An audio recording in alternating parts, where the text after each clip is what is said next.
On to the markets, and they ended 1% lower today, weighed down by selling pressure in banking major SBI on concerns of, remember, rising non-performing assets of the company and also profit-taking in index heavyweights is one of the reasons for the markets really trending downwards. The Sensex ended down 168 points at 18,678 points, and the Nifty ended down 52 points for the day. We are joined by now Tanveer Gill to take us through all the specifics in the market today. Tanveer, over to you. Well, the market did crack in today's session, weighed down primarily by important earnings. So remember, we found resistance at the 5750, 5800 mark. In fact, the pressure coming in from earnings of key companies such as State Bank of India and Tata Steel brought the market lower, below the 5700 mark as well. So fairly vulnerable stepping into the Diwali week is how the market looked. 1% down for the benchmark indices. That was reflecting the broader markets as well and the market breadth.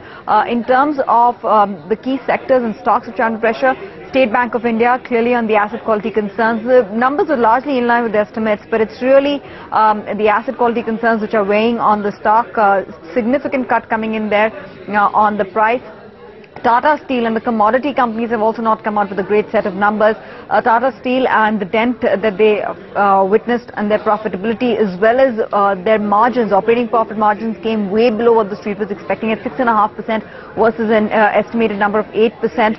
That also brought down a fair amount of selling into the stock. So broadly, the entire banking space, the bank index as well as the commodity space look extremely weak. Aside of that, you had the cap good names, the infrastructure names, the IT stories, oil and gas, ONGC, all of those stocks looked extremely vulnerable. Barring one or two stocks, there were hardly any gainers on the index. That was pretty much the case in the broader markets as well.